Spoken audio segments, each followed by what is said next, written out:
This is my channel, Edible Thoughts Makes, and today I thought I would share with you a list of different knitting projects that I have found to be my go-to for gift knitting.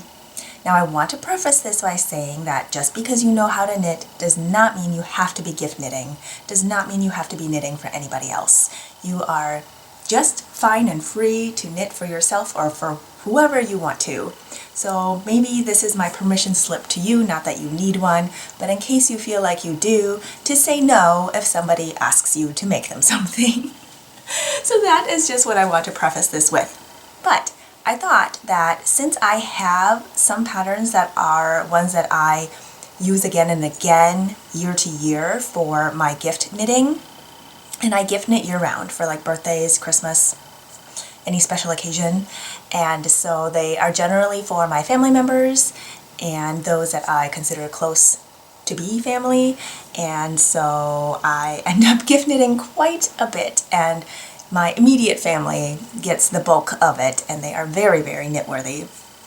But yeah, I thought I would share some of the go-to gift knits that I have, and I have about 12 on here, and we will have them broken down into hats, neck accessories, hand, like mitten accessories, and socks.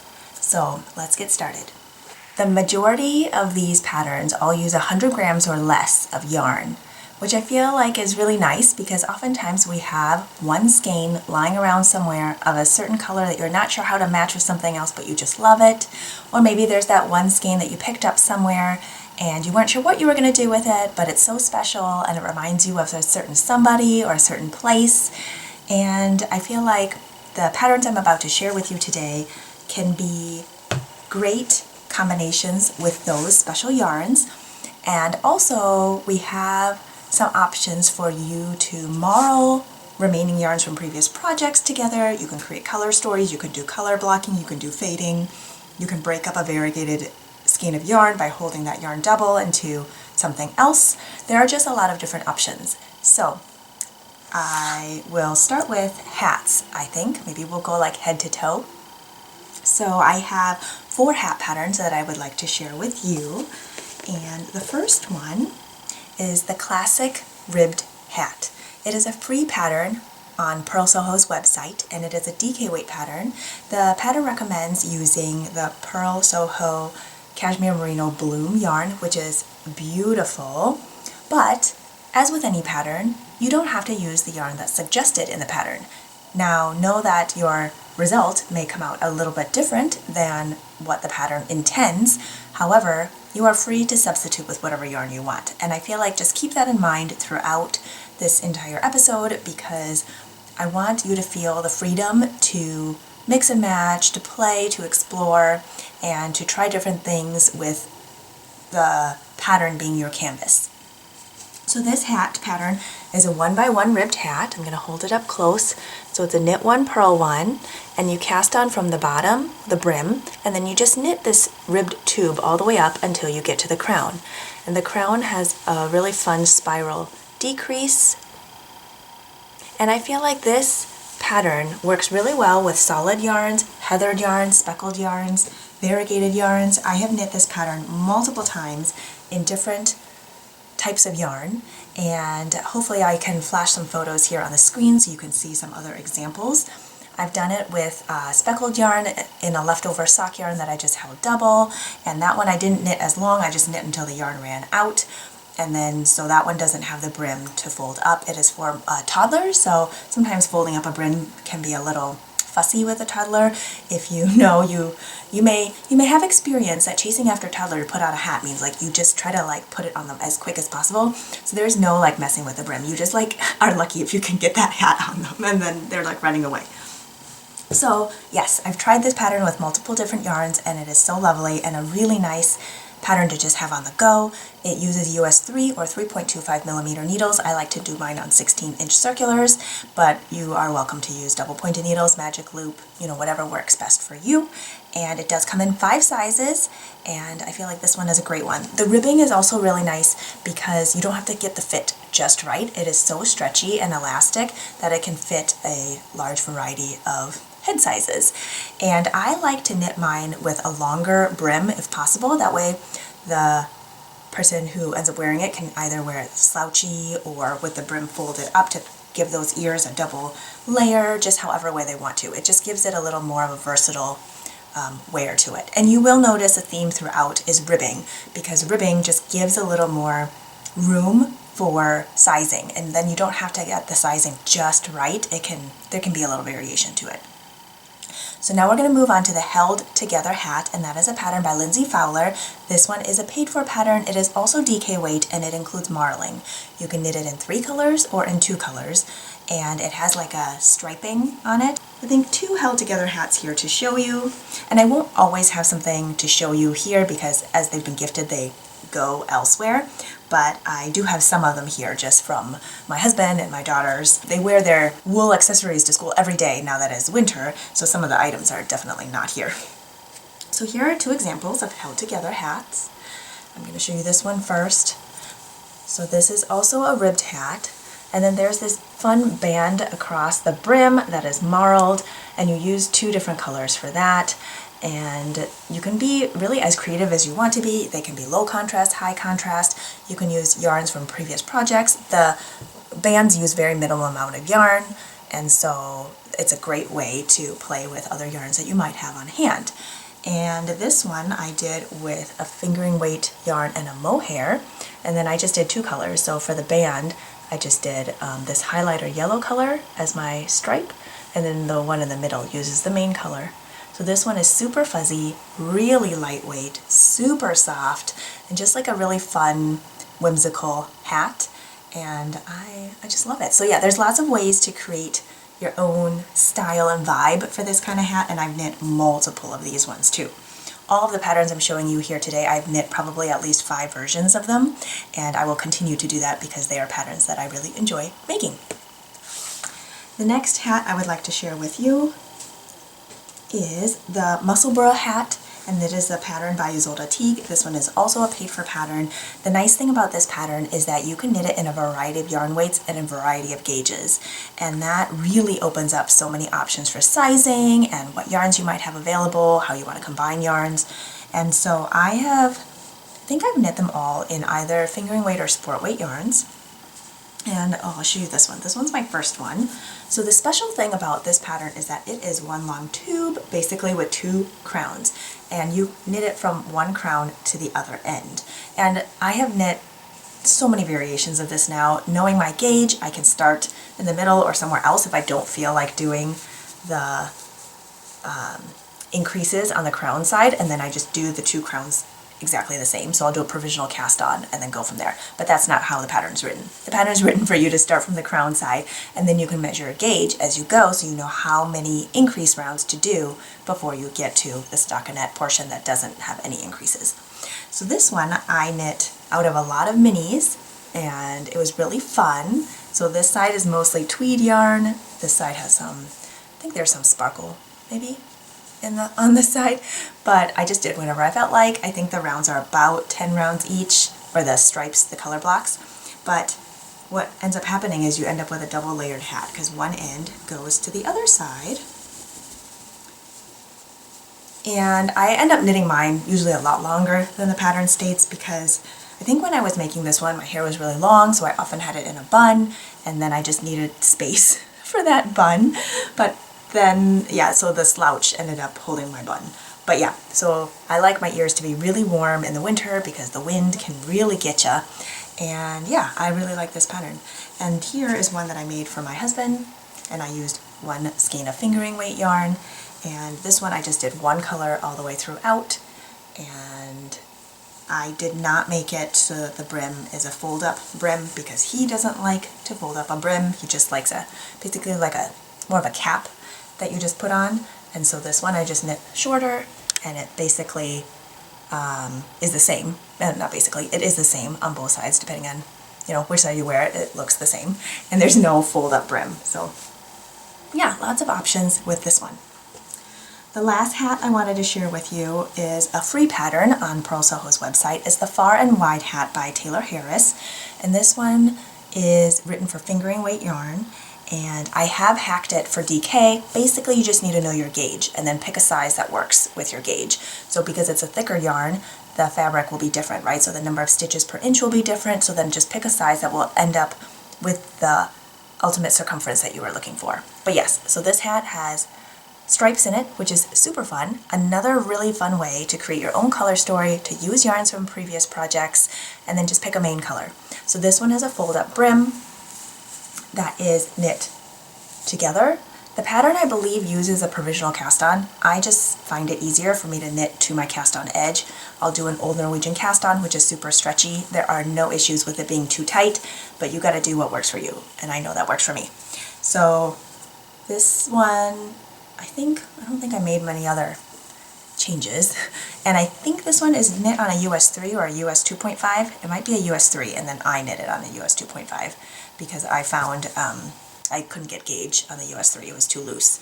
But yeah, so this one is another really great one, and this was the first one I made, and this one is for myself, and I've made several since then. Next up, we are going into neck accessories. I just have two here, and the first one is the bandana cowl, a free pattern on Purl Soho's website. I will put pictures of them here because I don't have any of them on hand. One of them is for our youngest, and she wears it to school every day in the winter, and so I don't have it, and I've gifted all the rest of them. I've probably made 10 of them at this point. But this pattern is so fun. It is an Aran weight pattern using US 10 needles, which I believe is 6mm, and you just have to adjust depending on your gauge. So it is at 16 stitches and 24 rows for 4 inches in stockinette stitch. It is knit in the round. It's got a super fun construction. You do have to be familiar with short rows, but that is something that you can learn. I think the pattern uses wrap and turns maybe, but I've knit it both with wrap and turns and German short rows. I was just curious how it would turn out differently, and it looks exactly the same. I cannot tell the difference between two of them depending on which method I used. This one, the pattern is written for the Purl Soho Plenty base, which again is an Aran weight yarn, and you do use up like every last inch of it. So I would be careful if you're going to swatch, you're going to need to use that yarn in your swatch. I do really like it when I can use up the entire skein because then I don't have anything left over. If your gauge doesn't match though, you will probably run out of yarn. It doesn't match as in like if you're a looser knitter than what the pattern states. So I would just be aware of that because I think other people have run out of yarn before, and in that case I would recommend sizing down to a US 9. This pattern does come in just one size, and so by adjusting your needle size and or adjusting your yarn, you can kind of vary the sizes. The ones that I've made so far, and hopefully there are pictures showing here on the screen, is I've used the Plenty yarn base. I've also held 3 strands of fingering weight yarn together. I have held 2 like lighter DK or sport weight yarns together. I've kind of played and mixed and matched with various yarn weights, and then I get different fabric drapiness levels. So some are super drapey and some are a little more structured, which is, I think it's kind of nice to have it more structured because then it stays up on your neck, but the drapey one has a totally different feel to it and is also really lovely. So this is one that I really enjoy making. I think it's super fun. It is definitely something that I could make in a couple of days, just like here and there. And although I have to say it's hard to put down once you get going because each round kind of builds on each other and you just see it forming this really cool shape, and it's just really fun. You can marl. I've definitely marled with this one. I've done color blocking, and it's just a really fun way to play with color and to create this really functional accessory. The next one I wanted to share with you is a free pattern by Tin Can Knits, and this is the grain shawl. I'm looking down here to just pull up my notes on it, and I have made this one a couple of times as well. This is a pattern that comes in, it's not various sizes, but you can basically stop whenever you want to, and you can use whatever gauge you want, and the needle sizes will just depend on what you want, like what kind of yarn you're using, what kind of gauge you're looking for. And this one will use more than 100 grams of yarn. So I think this is the only one here that might use more than 100 grams. The other ones could use a little bit more than 100 grams depending on what size you pick. But I'm going to show you this because I made this one for one of our daughters. It is so pretty. So this one I held 2 strands of fingering weight yarn together. I used one color throughout, and then the other ones I marled in with it, and it is so fun and beautiful, and I basically just knit until I felt like the sizing worked for her. And the pattern does give you places on where you can start and stop, but I just wanted to use up, I think, as much of the yarn as I could, and she often wears it like a cowl like this, or she does like to wear it over her shoulders when she's reading, and it's so fun and so lovely, and also a really fun way to use different yarns. And if you have a lot of mini skeins, maybe you want to create some sort of fun color combination or color blocking, or maybe instead of marling you want to color block it or fade it. There's just lots of different options. And again, this is a free pattern by Tin Can Knits. You can knit it in any gauge, any size. What I like is that you can also just knit until you want to stop, or until your yarn runs out, because that's just a very satisfying feeling to do it that way. Okay, we are on to hands. And I have 2 different patterns I wanted to share with you here. The first one is the Everything November Mitts by Jen Yard. This is a paid for pattern, and it comes in one size, but I think, well, not I think, I know you can modify it pretty easily because I have done that.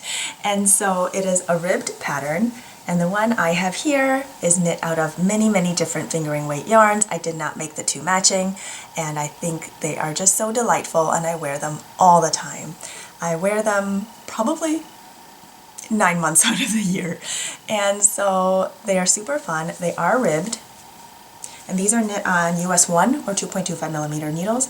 I've also made them for our children, and with that I just decreased it by 8 stitches from the cast on number of stitches, and I use the same needles, use fingering weight yarn, and then I just knit this gusset section less deep, and I just kind of shorten everything. I just kind of shrink everything down a little bit, and they fit them really well. The nice thing too is that they don't grow out of them super fast, because if the length changes, I mean, their fingers just stick out a little bit more, right? But other than that, I feel like these fit really well.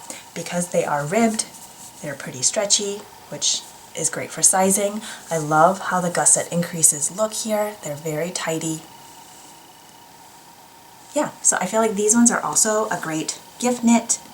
The next one I wanted to share with you are the World's Simplest Mittens by Tin Can Knits. This is a free pattern, and it comes in 5 sizes, 4 yarn weights, and you can modify them to be fingerless, which is what I've done. I'm going to show you them as the pattern is written. Here is a child size version, and this one I marled 2 yarns together. So you start at the cuff, and that is a smaller size needle, and then you go up, I think 2 needle sizes to knit the rest of it. And they are so fun and so cute and so warm. And here is a pair that I knit for myself. This one I used 2 strands of a non-superwash fingering weight yarn plus a mohair silk, a lace weight mohair silk, and these are super warm, and I knit them denser. So I believe, can't remember if I used a worsted weight, followed the worsted weight part of the pattern, but I really, really like these. They're super cozy. They are at a denser fabric, and so that mohair kind of just fills in any of the gaps, which is great because then I don't feel as much wind coming through, which is really, really nice. And I like how they speckled, and I feel like they're kind of a neutral, even though there's like mint and hot pink in there. I'm going to show you 2 pairs that I knit recently that will be gifted soon, and these are fingerless versions of these mittens.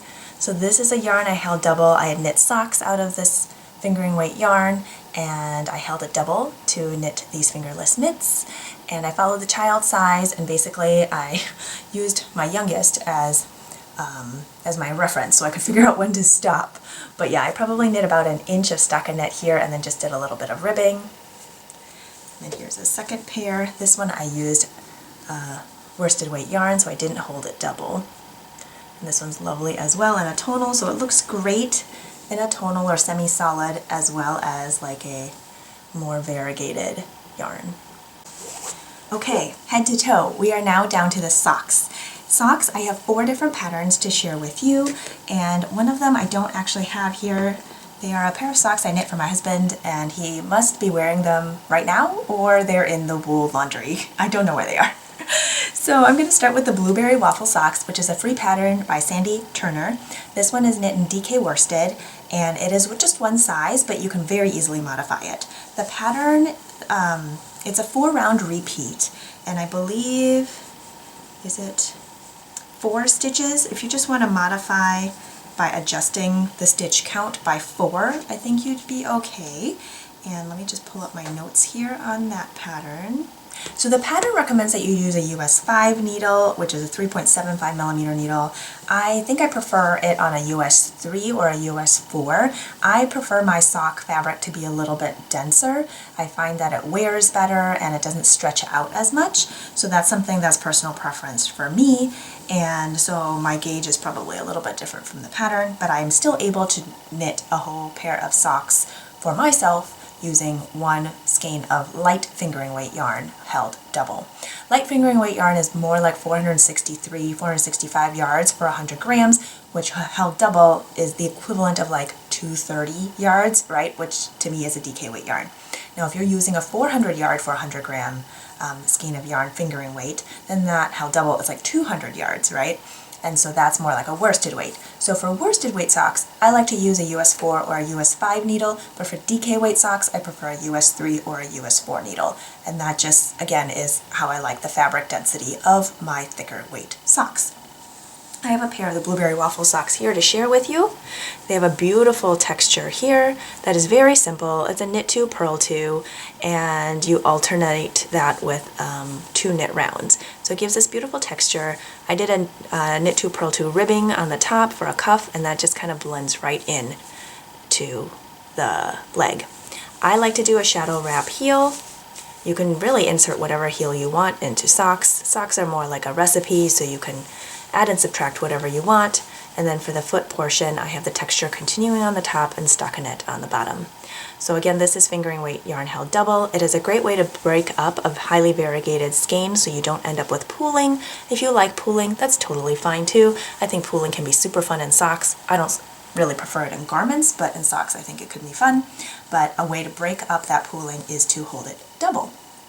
So these are the Blueberry Waffle Socks. I feel like the patterning gives it a lot of stretch, which is also nice for gift knitting because you don't have to have the numbers exactly right. I feel like with socks it can be a little bit trickier because fit can just be more finicky there, but also with thicker socks, they can be worn in with boots, they can just be house socks, so if they don't fit perfectly, I feel like it's still okay. The next pair of socks I want to share with you are the Rye socks by Tin Can Knits, free pattern. I'll share a picture of it here. This one is super fun. It can be knit in worsted or DK.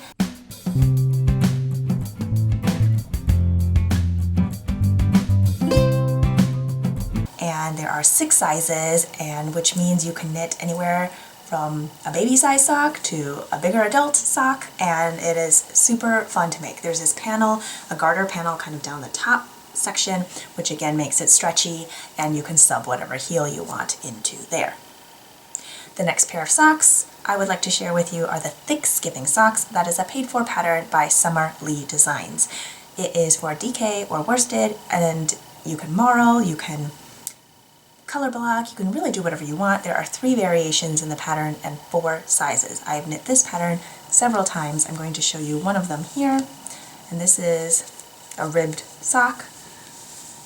And I held fingering weight double for this one, and it is highly speckled in blues and greens, and I did sub in a shadow wrap heel for this one, and there's no set cuff because it's just the ribbing from the top all the way down and around, and then on the bottom here I have stockinette. And so these are super fun. I knit these, I think I used one whole skein of yarn. If you are worried about running out of yarn, I would definitely do a contrast for maybe your cuff, your heels, and your toes, and that way you can still do the remainder of the sock in one skein of yarn. The last pattern I wanted to share with you today are the High Desert Socks. This is a paid-for pattern by Lindsay Fowler, and this one can also be knit at DK Worsted. This one includes marling. It's very similar to her held together hat in terms of how the striping goes. And I have knit so many of these for myself, for gifts. And here is a pair that I just love. So you have this marling in the cuff section, and then this end just will not stay in the sock. And then you have these color sections here that are marled. And the ribbing, again, allows for great elasticity. This one is knit on US 3 or 3.25 millimeter needles, which is the recommended needle in the pattern. And then you again marl for this heel, slip stitch heel section. And then you continue some of the ribbing on the top, and then you marl again for the toes. I really like how these ones fit. These are great boot socks. I feel like they're nice and snug and cushy, and so this one is also a really fun way to use fingering weight yarn and bits of yarn that you have remaining from other projects for these contrast sections. And then I am able to knit this entire sock using the one skein for the main color. But again, your mileage may vary depending on your gauge and what size you pick, but you can be so creative with how you want to use the marled sections with the different colors of yarn. So if you're worried about running out of your main color, you could knit the cuff portion with 2 contrast colors instead of with your main color plus a contrast color. So that will save you some of that yardage for the remaining sock. Okay, I think that is all the patterns I wanted to share with you today as my go-to gift knitting patterns. I think that was about 12 different patterns that kind of cycle through year to year because I just love making them. They are fun to make and fun to give. Do you have any patterns that are your go-to gift knitting patterns? And if you don't, that's okay too. Again, disclaimer or permission slip here for you is to say that you don't have to make for anybody if you don't want to. And if you want to gift knit to yourself, more power to you. I say go for it. So yeah, hopefully you found this video helpful. Happy knitting!